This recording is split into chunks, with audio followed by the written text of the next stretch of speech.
Good afternoon, flexers and good people. Today we have a special interview sessions. Today, August 19th, 2025.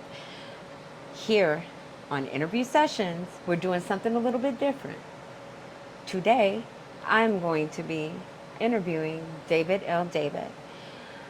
As you all know, the whole entire world was shocked on August 11th of 2025.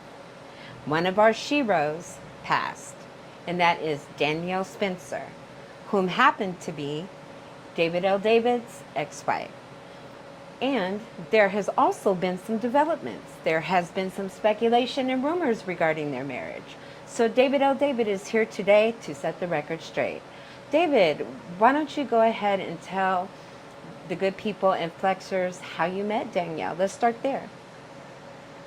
Okay. It's kind of difficult to talk about this situation concerning Danielle. Like I said, I never thought that I would be speaking on her passing, especially since she was one of the strongest people I've ever known. Resilient. I mean, just, you know, strong. And she's been through a lot in her time. How we met was back in 2010. Myself and my business partner at the time, Patricia, we put together a concert in the Bronx, New York. It was a hip hop show. We had acts on stage like Roxanne Shante, Big Daddy Kane, Force and D's, Melissa Morgan, just a bunch of people, Chubb Rock, a bunch of different hip hop artists. And we thought we would do something with a little twist. So we had Bernadette Stanis, reached out to Bernadette Stanis, who played Thelma in Good Times. At that time, Ernest Thomas was doing a lot of, moving around with Bernadette Stanis. They were doing a lot of book signings and, just different events together. They were real close. They still are real close. And then, of course, at the same time, Bow-Legged Lou from the group Full Force, he was a good friend as well. So we put Bow-Legged Lou on that show as a host as well. So we had the three hosts. So it was Ernest, Bernadette, and Bow-Legged Lou. I picked up Ernest Thomas from the airport in New York, JFK airport in New York. I believe it was the same day or the day before. Either way, I picked him up from the airport, took him to, the barbershop in my area, and, so he can get a fresh cut like he wanted. And then we got to talking about Danielle, had asked him, hey, how's Danielle doing? What she's been up to? Because, I haven't seen or heard from her in some time. I last knew that she was a veterinarian. Other than that, haven't really heard anything since what's happening nowadays. So he had told me that, she had a book out, and he was like, hey, you should reach out to her, So a lot of people think that Ernest Thomas hooked us up. He didn't hook us up. He introduced us, and that's about it. So I just want to clear that up. So it wasn't like because Ernest, I'm saying that to say Ernest and Gary were good friends. Gary is Danielle's ex-husband, first husband. So they were good friends. So I don't want to make it seem like, Ernest hooked us up, behind Gary's back. That's not what happened. When in fact, he's the one that introduced me to both, Gary and Danielle. So at that time, I was planning on doing a birthday party for Big Daddy Kane, which was to take place the following year, 2011. And I was doing it in New Jersey. And I thought it would be a good idea, if I had Danielle come out, and do a book signing. She had a book out at the time. So I, got in touch with her, spoke to her husband about it, and said, hey, would you guys like to come out here and do your book signing? So we did that. Had them picked up from the airport, and then I immediately went over to the hotel they were staying in and met with them. We went out to grab something to eat, and it was kind of cool, kind of a cool introduction. Of course, with meeting one of my favorite child star actresses, so that was pretty interesting, pretty cool. So after, I mean, Big Daddy Kane was one of Danielle's favorite rap artists, as well as Roxanne Shante. And of course, it was Kane's birthday, but I had Shante host the event that night. And Danielle always loved the both of them as rap artists. So, they had the pleasure in meeting her. She had the pleasure in meeting them. It was a good vibe, very good vibe. So either way, fast forward, Danielle had asked me to come out to California and hang out with her and Gary back in 2011. I did. I went out there, and the only thing was that Danielle did not show up to the dinner that we had planned. Gary had said she was out somewhere in San Francisco or San Diego, one of those places. So she didn't make it. And so myself and the person I was with at the time, had dinner with Gary. Felt kind of weird. It was two of us, plus Gary, so it felt kind of weird. But anyway, so yeah, we hung out. We had a decent time, and that's it. So Gary later on had invited us to go out to the Chiller event, which they have done a few times at that time. And that was in New Jersey. So that was I was living in New Jersey at that time. So, that was an easy ride, 20-minute ride. So I went there, hung out with her and the rest of the cast members, that are still around from what's happening, including Ernest and Hayward. And, we had a good time, talked, some good stuff, and, it was a good night. Actually, it was 3 days. So it was a good 3 days. The following, I want to say maybe the following year. Yeah, it was the following year because it was the same year my dad passed. It was 2012. Danielle contacted me via Facebook. She had told me that she was mad at me because I came to California with my girlfriend, which was kind of, weird for me to hear. But she also told me that, her and Gary were not doing so well, and I was like, well, I mean, is there anything I can do or say to help you and Gary out? And keep in mind, at this point, me and my person I was with weren't together anymore at that time. So, when she told me this, I listened to her with open ears, I just wanted to hear what she had to say. There was no interest, relationship-wise, for me at that time at all. I just looked at her and Gary as being friends. So sometime later, I did fly out to California. She was supposed to pick me up from the airport, but she couldn't because Gary had the vehicle. They had one vehicle at the time, her Mercedes, and she couldn't meet me at the airport. So a friend of mine saw that I posted on Facebook, hey, I'm out in California, blah, blah, blah. So she said, hey, where you at? I can pick you up if you're at the airport still. And I said, okay, well, I'm staying out in Burbank. Would you mind taking me to Burbank? So she did. She took me to Burbank. She hung out with me until, Danielle was able to meet me. And at that time, Danielle arrived to where I was staying. And, we went upstairs and, into the hotel, and we started talking. And my idea in my head was, hey, look, I need to try to say something to her in hopes of, making or letting her see it, maybe hearing it from a different party or in other words, I was trying to see if there was something I could have said to possibly help her and Gary's relationship at the time. Like I said, there was no interest other than, me being her friend. She wasn't trying to have it. She wasn't, hearing it. She was just more so like really reluctant on leaving California, moving down to Virginia where her mom was at. And then she said to me, well, when I go to Virginia, can we meet up and can we go out on a date? And I was like, first of all, I'm like, really? Like, is this really happening? Because, this is a girl I watched on TV. I was a fan of hers just like anybody else.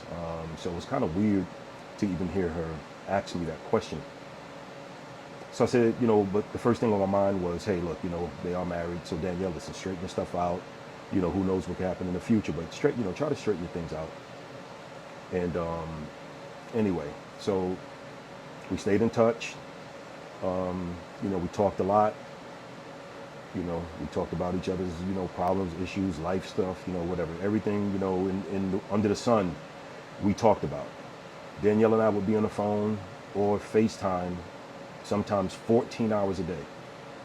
I looked at the time one time and I was like, we've actually been on the phone for such and such amount of time. Like what? And then we did that repeatedly, quite a few times. Sometimes we would get off the phone just for bathroom breaks or put the phone down just for bathroom breaks. So we became very close. Then she called me one day. She said, hey, can you come out to California? Because I'm leaving such and such. I'm just leaving, and I need you to help me. I got nobody else that can help me. So I'm like, all right, what is it? So me as a friend, that friendship thing kicked in and I was like, hey, look, okay, I'll be there tomorrow. So I flew back out there again. And what she needed me to do was to go to the airport, and take care of the travel for her and her pets. I did that. I'm going to fast forward because I'm going to talk about, I don't want to talk about a couple of things that, transpired right after that on her way to the airport and at the airport, so we'll fast forward from that. So when she arrived in Virginia, I had just had back surgery, probably, I don't know, just a week, possibly a week before that, more or less. And I met her at the airport in D.C. And then we went over to Manassas, Virginia, because my brother's ex-wife was staying in Manassas, and so it was like real close to D.C. I don't know, 20 something minutes away. And where she was going in Richmond was, almost about an hour and a half or so. So we hung out in Manassas, had a good time, and we got to talking more and more and more. And we became the best of friends. We were like the best of friends. Like everything we talked about was pure laughter. It was just crazy. It was just like, we were so tight like glue, like we knew each other forever. Yeah, we were like real tight. So I trusted her with everything in me at that point. And yeah, so that's how we met. Okay. Well, thank you for sharing with us how you guys met. So, how did you guys end up married? How we ended up married? Well, that was okay. We were driving one day, right? And I had gotten a call from Big Daddy Kane. So Kane called me. He was like, "Yo, Dave, where you at?" Because he knew that we were in Virginia. Virginia's not far from, where he's at. So he called and said, "Hey, I said, yo, we're driving, man. We're heading wherever." And he was like, "Hey, stop by. Come by the crib. My wife wants to meet Danielle. And we're gonna cook something and whatever." So I asked Danielle, "Hey, you want to stop by Kane's house?" And then she was like, "Yeah." But on the way to Kane's house, she starts going on her phone and she's Googling something. I'm like, "What you doing? What's up?" And she's smiling and laughing. And then she said, "Let's get married." And I said, "Huh?" I said, "Let's get married." Remember, at this point, we've already been together for, a little time. So I said, "How are we going to do that?" "Well, I'm looking at this place right here. We can go here and we can get married the same day." And so I was like, "Are you for real? Are you serious?" And she was like, "Yeah, let's get married. I love you. I want to marry you." And I'm like, so the feeling at that point was mutual. It was surprising, but it was mutual. So we ended up going to the courthouse, and I had called my cousin, Gail, and her mom was with her visiting. So I called her. I said, "Hey, look, I'm about to get married. Can you come and be the witness?" So she was like, "Huh?" I was like, "Yeah." I said, "Me and Danielle are about to get married. Can you come and be the witness?" So she said, "Oh, okay." So that's how it happened. We just went, we got married, and yeah. Oh, wow. That's a special memory. Hmm. Really nice. So, Danielle and the breast cancer. How how did that go? Okay. The same year we got married, 2014. Okay. Danielle found out she had breast cancer. I want to say the date was September 25th, 2014. Just months after we were married. Wow, Yeah, that was that's sad. right. Yeah. Yep. So we had to make a decision. You know, the decision came about that she decided to do surgery. She wanted to do a double mastectomy. Wow. Yeah. That was like, I would say, probably the hardest time in my life where I had to face a decision for a loved one like that, you know. Yeah.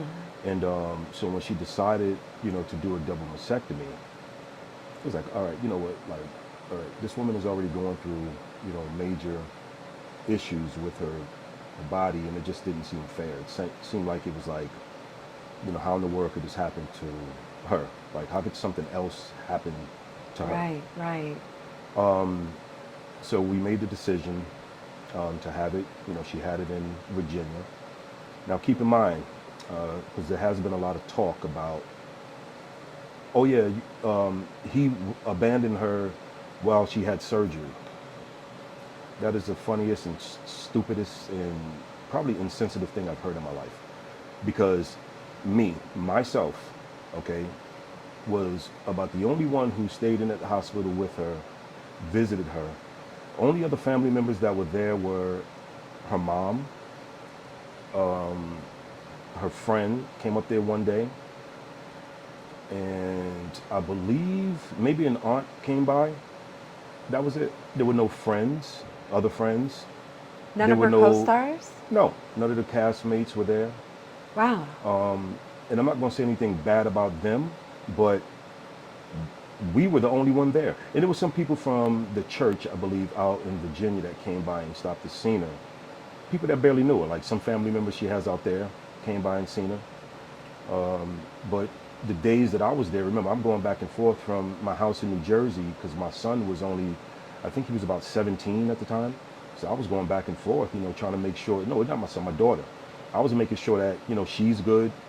She was 17. So I was making sure she's good. And then also going back to, Virginia, which was like, 6-hour drive. So I'm back and forth. So you figured somebody would be there from her family that's holding her down until I got back. Yeah. I can't really say that there was. I didn't see anybody, and if they were there when I was not there. So fast forward, the show The Doctors came out and filmed the surgery, or they came out, they couldn't get into the operating room, of course, but before the surgery, they filmed. I was there for all of that, of course. Her friend was there, not even going to mention his name, but her friend was there, who was not a family member, but he actually works for your sister. That's the funny thing. And Mine? her mom, yeah, worked for Janet. Yep. Oh. Yep. And Isn't that something? yep. So, and that's the funny part of it. It's like all of this talk and all of these rumors and everything, but none of the faces that were talking were there at the time.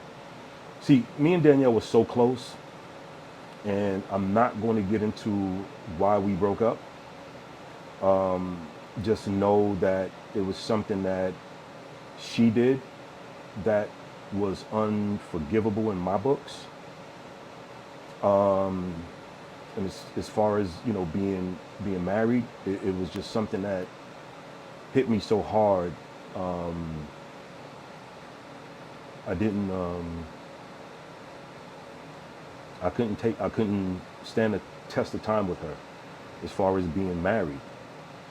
But I didn't leave her when she had breast cancer, and that is one of the most insensitive things that people can say. Breast cancer went into remission. It was gone after treatment. It was done. She had no more cancer. It was done. So fast forward, yes, we did do our podcast, Living with Danielle and David. Also brought in Alan Wilson Harris into the mix, and she did the show with us. And that was in 2017, right? So this was already 2 years after the Smithsonian induction. This was after, the breast cancer scare and surgery. This was, after all of that. So, we were still together. Now, I'm not going to get into other things on why we separated even longer, but just know that it had a lot to do with somebody who was trying to control Danielle's life. And somebody who felt that she can pretty much, tell her what to do. I remember I bought, even before we got married, or maybe we just got married, I remember I bought Danielle a TV. She had no TV in the room where she was staying at. And I remember the person said to her, "You can't put the TV up in the room." And Danielle at that time, I think she was 49. Danielle's 5 years older than me. I think Danielle at the time was 49 or maybe 50. And it just didn't seem like how are you going to tell a grown woman she can't put a 55-inch TV on top of a dresser? It just didn't make sense to me. Wow. I didn't actually put it on the wall, but I'm like, well, hey, just put it on top of the dresser. You need to watch TV while you're here. I mean, you don't want to just be, sitting around reading books all day, and she loved watching certain TV shows. Wow. So That's I ended up different. having to take the TV back to Sam's Club. And what I did was, I said, come on, let's just take it back. So we ended up buying shopping. I said, hey, go grab all your snacks, because Danielle was a snack fiend. She loved she loved Reese's peanut butter cups. That was like her favorite thing, until the day we saw a news report about them finding a worm inside one of them. But she loved those Reese's peanut butter cups. She loved pretzels, those hard pretzels. Matter of fact, I don't have a tooth in the back of my mouth right now because of those pretzels that Danielle would buy. And she gave me one day, and that cracked my tooth, and I was so mad at her. I said, "You and these pretzels." And that's what happened. So anyway, to clear up any rumor, no, I did not leave her or abandon her while she had cancer at all. Check the timeline. Talk facts. Don't talk nonsense. And most people that are talking are the ones that didn't even know her. Like, there's this one clown. I'm not even gonna mention his name. He's not worth it. But this one clown had the nerve to write on Tommy's wall. Tommy had posted something. Tommy, I introduced you to with the Afro at Chiller. Yeah, at He Chiller. had wrote something about, I abandoned Danielle. Danielle was looking for David for 10 years, and he abandoned her. It's like, girl, shut up, okay? Danielle and I didn't fully split until 2018. That's when it was more like, okay, this is, the cancer came about 2014. What was done, by her to cause us to have these issues was, 3 months after we got married. Not going to tarnish her name and say what it is, but it was heavy. I still stayed with her years later. Anybody who knows us, anybody who was ever around us, like, when she passed away, I got the call from, Roxanne Shante, and after I spoke to, you, of course, I got the call from Shante, and Shante said, she's the one that kind of, helped me through it as well. Because she said to me, she said, David, you know what? You're the one that brought Danielle back out. You're the one that, brought her to the hood when people, pretty much forgot about her besides looking at what's happening, reruns. You're the one that, did all of this stuff for her. So keep in mind, the Danny collection, the clothing line that was started by me. The idea of putting, her book on a shirt, that was my idea. The cartoon we were working on, that was my idea. So we had a bunch of ideas collectively, and a bunch of things that I did. that I was initiating for her. Her mind was set on never acting again. She didn't want to act anymore. She didn't want to get into any of that. But after she started doing some of these things, she decided to do plays. Some people started reaching out to her to do plays. Nobody was really reaching her before that, and I'm not trying to say I recreated her life, but it's kind of like I had a hand in it. But we did these things together. We were good business partners, and she was very smart. Danielle was smart as a whip. She had a lot of ideas. She wasn't the same D or Danielle D character that people saw on What's Happening. She wasn't that type of person. People say, man, I wonder if she's like that in real life. Mm-mm. She's not like that in real life. Danielle was a sweetheart, you know. However, some of the faces she used to give used to make me laugh. Like, especially if I was upset with her, she would give me like that, ooh, like, uh-oh face, that she used to do on What's Happening. And it would make me laugh. But when we were together,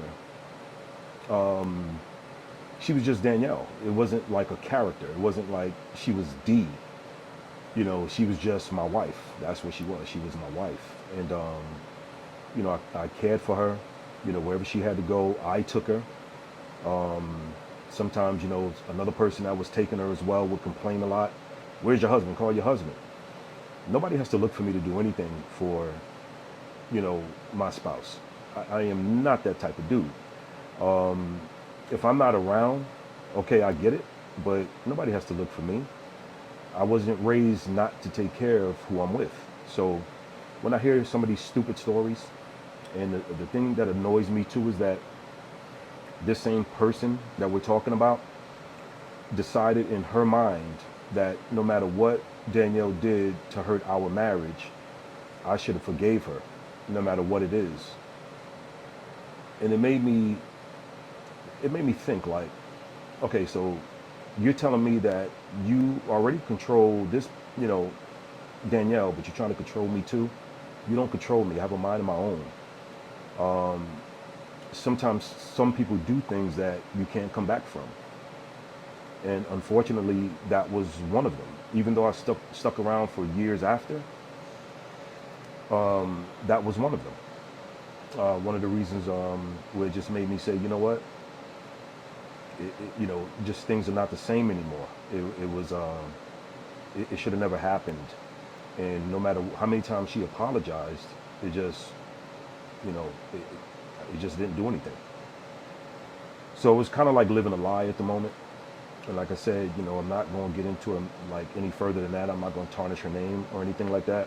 But what I will say is that these same people, I see the hypocrites, I even see, a co-star posting on social media that he was there for her in her last days.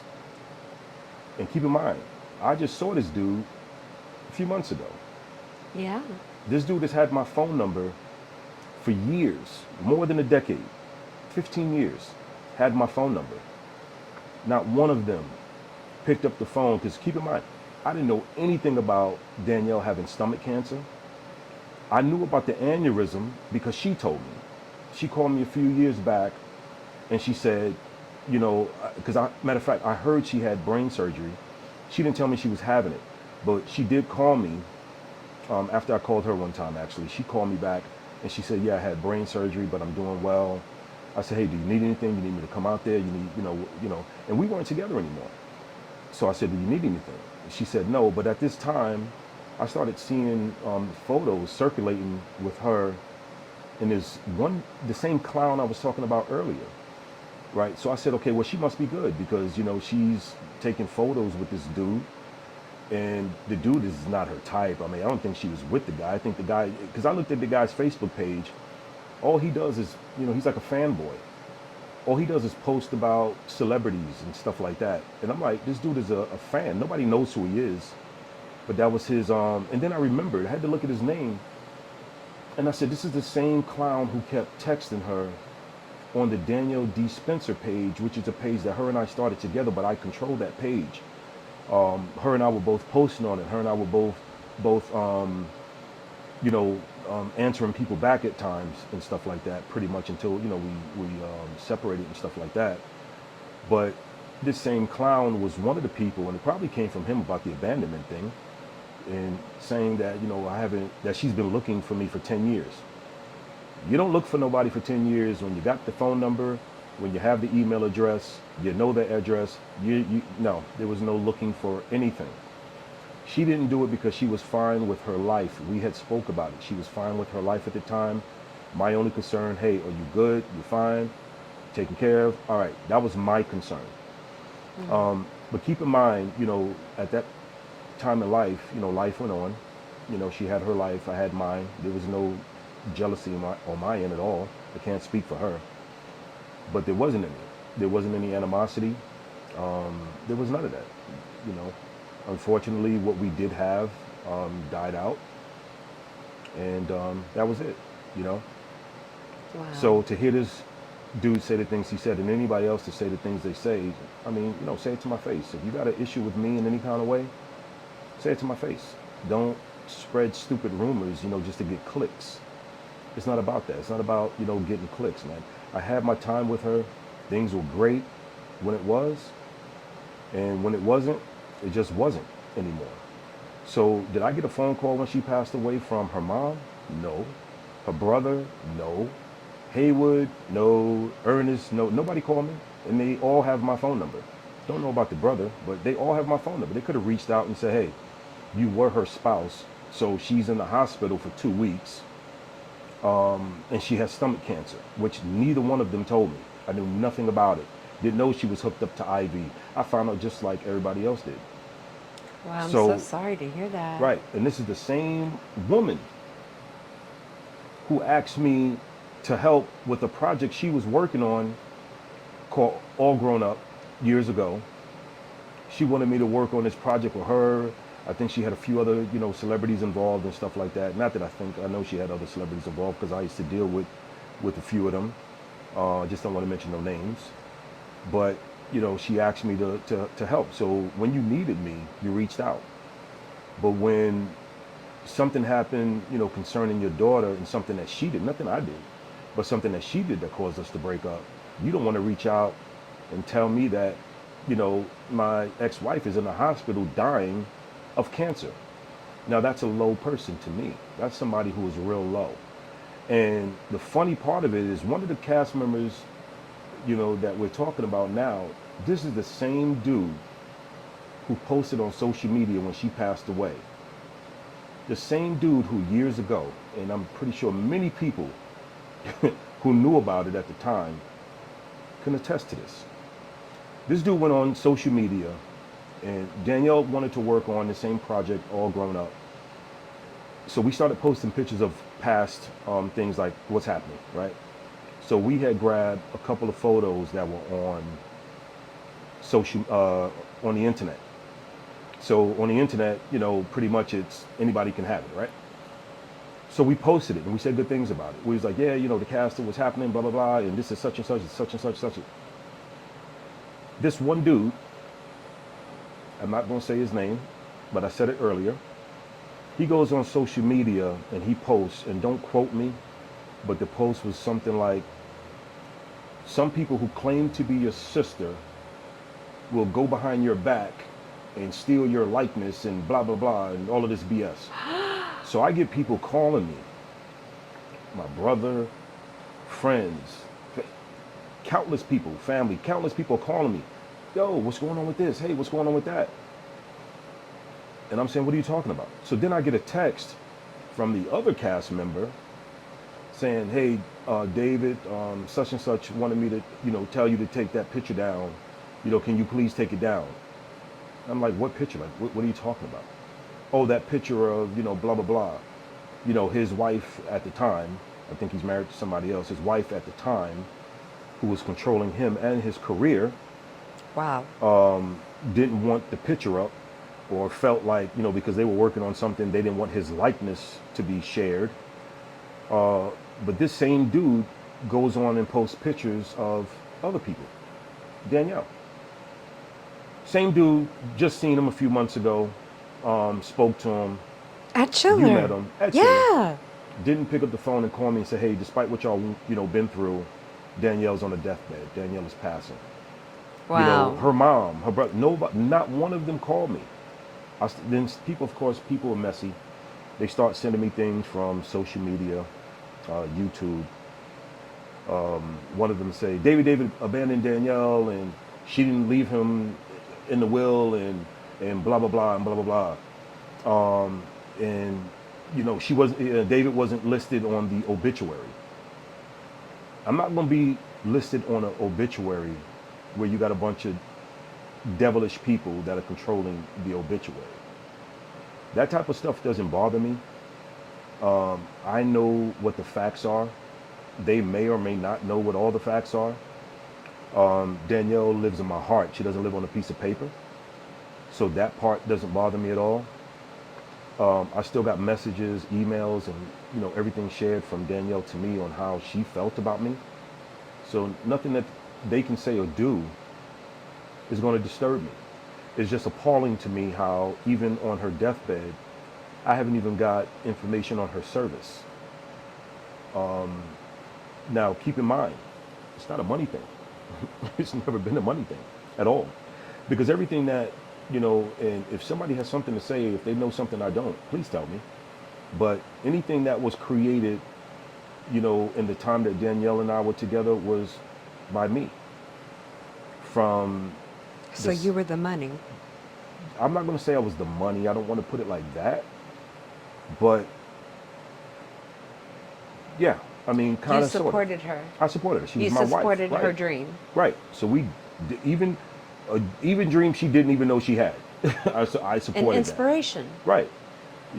From the sneakers on her feet to whatever. I had a hand in mostly everything in the time that we were together. Because that was my wife. I made sure she was good. It was not no, saying, hey, I did this for you. It was none of that. We did things together, as a husband and wife should.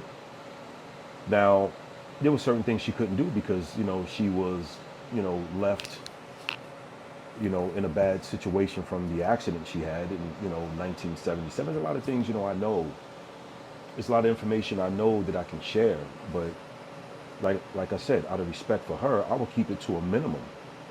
But yes, her stepdad, Tim Pelt, he passed away in the accident. He tried to hold her back from going through the window.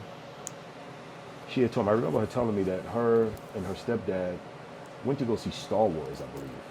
I think it was Star Wars. Or they either came back or they were on their way to see Star Wars. And that's when the accident happened. There was a car driving on, was it PCP? Pacific Coast Highway? Yeah, This was in California? in Oh, by California. the beach. Yeah, and that's where the accident happened. Oh, okay. So yeah, yep. So she told me how it happened. She told me she was in a coma, for a couple of weeks, of course.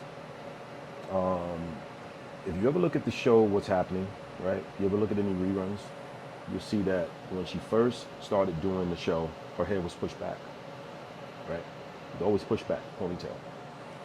And then she went from that to what do you ladies call that? Bangs. Bangs. That's right, bangs. So she went from being pushed back to in bangs because of the fact that she has a scar on her head right there. Wow. So that was their idea of covering up the scar. Wow. And she also had surgery on her arm. And the surgery on her arm was like one of the minor things that ever happened to her, could ever happen to her, right? She broke her leg later, it was just a bunch of things that happened, to Danielle at that time. She didn't know her stepdad passed away. But, when she found out, of course, she was torn. She was in a coma. She was torn. So Daddy Tim, saved her life, right? Wow. God bless him. Right. So, yeah. So that's what happened. He was a good stepdad from what, Yeah. what she told me. Right. And I felt bad for her because, losing a parent, of course, at that age, I mean, she was 11 years old. Yeah. That's Losing a rough. parent is, yeah, we don't know. I mean, at that age, I mean, we both lost our parent. I lost my dad. You lost your dad, your mom. We were older. We can handle things different at that age. But imagine being a child, Yeah. trying to take that in. It was Or rough. just even trying to understand that. Trying to understand it. And even so, like with you, Mm-hmm. you know, your father passed. Mm-hmm. The anniversary of his death was in that same week. My dad passed on August 7th, 2012. Just months So, after Danielle and I got together. I mean, not that long after, yeah, we were together not that long after that. yeah.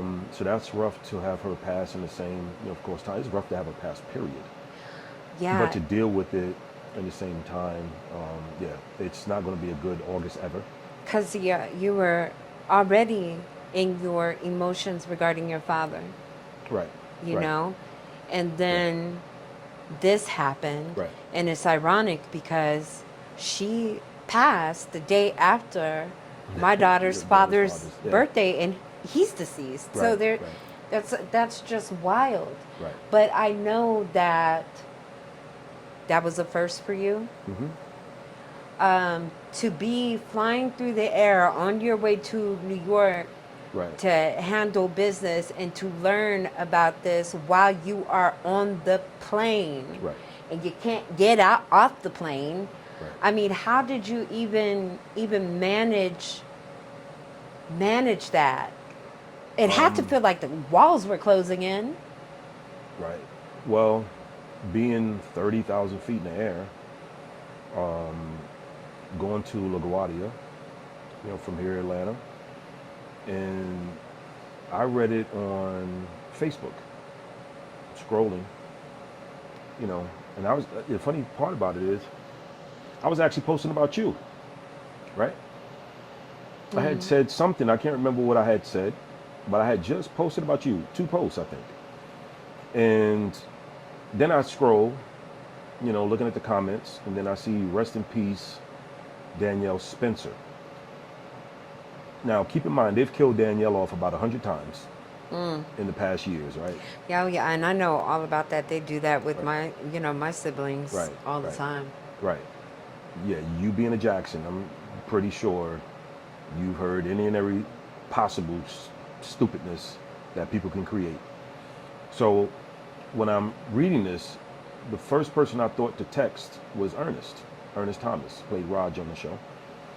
So I text Ernest. I said, if anybody would know, it would be Ernie. Hey, Ernie, what is this I'm reading about Danielle? Is this true? He just responded, yes. That's all the confirmation I needed. I didn't need anything else to know if it was true or not. And so that's how I knew that, yeah. And it felt like the entire world changed. It felt like, especially with all the other deaths that have, went on, Malcolm, Jamal Warner, whoever else, right? Ozzy Osbourne, whoever else. Leo. Leo, we lost the pup Leo. So with all of these deaths that have been happening, some people we knew, some people we don't. We, especially after coming from Chiller, right? How many people passed from Chiller just in April? That A it's been bunch. like 3 people, include Danielle. That's 4. I think it was like 5 people since April, right? Into Yeah. April. Yeah. But when it's your ex-wife who passes, that's a whole different category of what the F. So I'm like, this can't be true, right? So I'm like numb at that point. I'm totally numb. Because this is a person that, I laid down with, a person I held hands with, a person who was my best friend. Also, I was a fan of hers even before, she became my wife. So it was like, just imagine, everybody was hurt by Malcolm's death, right? Because a lot of people didn't even know Malcolm, but they were hurt because they grew up knowing him, right, on TV. Yeah. Now, just, go back 10 years later, and that's how longer Danielle has been on TV, and then on top of that, she's your spouse. Yeah, it's going to hit you pretty hard when it was somebody that you were with, of course, Yeah. right? It's nothing like it. Nothing at all. And It's the worst. yeah, so then somehow, like I made it to the train, to the subway, got to the bus, went to the subway, and I was lost. I didn't even know where I was at in my own neighborhood. I was Wow. totally shaking. I was totally in shock, lost, surprised, mad, sad. You go through a whole bunch of feelings all at once. Then you start wondering, hey, maybe what could you have done better? Could you have forgiven her? And then maybe, things could have been different, at some point. Who knows? You don't know what you can do besides have negative thoughts and feelings about, a situation, because that person is no longer here no more. You can't say goodbye anymore. You can't say I forgive you, or I'm sorry, or anything. You can't say that anymore. So it was like a harsh reality, and something I'll live with, for the rest of my life. It's not fair. It's not fair to her. It's not fair to me. It's not fair to anybody who lost her. But you got to find a way to keep pushing. Move on and try to live, and try to remember the good times and stuff like that. Which I'll try my best to do. And I got to thank you, because you're the only reason why I'm sitting here even talking about this. I wouldn't, be talking about this. I would have just shut down. Well, you tried to shut down. I didn't allow it. Because I personally know how this feels. Right. And I thought to myself, I said, oh my wow, as my sister Rebe would say, Right. oh my wow, is he about to go through it? Right. So Because you cried too when you I found got out. really upset about it because I grew up watching her. Like, I'm getting emotional about it now. I grew up watching her and admired her, and you know wanted to be an actress because of her and Janet. You know what I mean? And then that's how, it's because of seeing young black girls on TV was the Mm-hmm. reason why I was a young black girl that Right. was trained by Todd Bridges' mother in Right. acting. Rest in peace, So Betty Bridges, right? yes, Lost her Betty last year. Bridges, like this just been devastation. And so I got so sad about that. And then I also remember how I felt when my daughter's father died, whom was my Right. best friend, even though we weren't even together anymore. Right. We were just co-parenting, and it was just equally devastating. And so it brought on all this emotion, and of course I'm going to be upset and sad for my man who has never had this feeling before, and I'm worried that you wouldn't know how to manage that. I'm not by you. You're in New York. I'm in Georgia. So my instant But you thought were was like, I'm to, flying out there right now. I'm flying out yeah, there right now. Like, that was like my instant thought, because he's going to need assistance with processing these emotions. right. And so this is like therapeutic for you too, because you can't sit up there and bottle these things up. Right. That will just eat at your core. It will Right. eat at you. You have to talk about it. And there's so many beautiful memories that you and her shared. Yeah. The both of you. And that, and what's interesting about death is whatever it was, the reason why you guys weren't together, that's going to fade.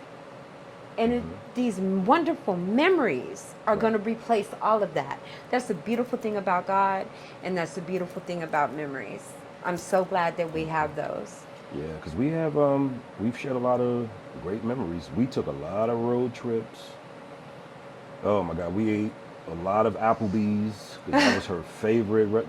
Danielle's favorite food was macaroni and cheese. I remember she made me laugh so hard one day, because she was like, when you come home, I'm gonna cook for you.